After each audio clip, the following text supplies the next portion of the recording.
In honor of Veterans Day, our Someone to Know is a man who fought in the Korean War in the 1950s and survived an especially brutal conflict. A longtime Reno resident, he went on to become a successful businessman, an advocate for unknown soldiers, a tireless volunteer, and even served as the Nevada State Treasurer. Andi Cassinari introduces us to veteran Ken Santor. To a little peninsula known as Korea. The year was 1950, and I was a 19-year-old machine gunner Marine.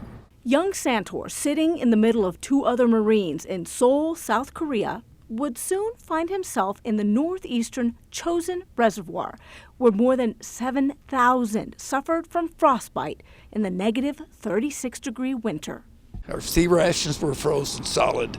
You could go into your can, open it up, chip out a bean, put it in your mouth, and maybe in 10 minutes it would melt to where you could chew it.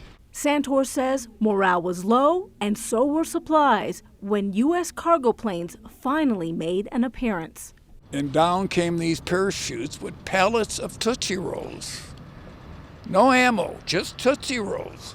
Yes, the chocolatey, chewy candy. Santor said it all started as a misunderstanding.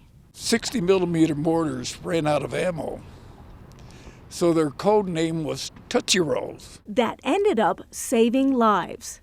Thank God for that sugar content, okay? Not only did it help the Marines, it also, after you dissolved it in your mouth, it became soft, okay? You could plug bullet holes in the radiators and the gas cans. To this day, the Marine Corps and Tootsie Roll Industries share a special relationship. Santor says he will never forget those who did not survive the gruesome battles of Korea more than 70 years ago.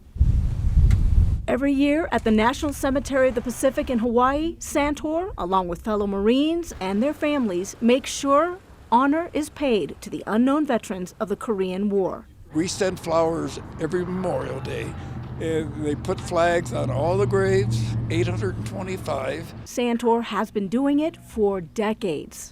In the late 1980s, Ken served a term as Nevada State Treasurer, and he admits he wasn't popular. No political BS involved with it. For 9 years, Santor volunteered as head coordinator at the Reno branch of Toys for Tots, collecting and giving away more than 850,000 toys. Just to see the expression on the kid's face. Santor says next he's publishing a memoir of sorts. The title of my book will be called The Tootsie Roll Marines. That book should be available just in time for Santor's 92nd birthday this coming January. And there's so much more to know about Mr. Santor, including his multiple Purple Hearts, Reno's Marine Corps League, and his work with the Veterans Cemetery in Fernley. So we will definitely let you know when the book becomes available. With Someone to Know, Andi Cassinari for 2 News.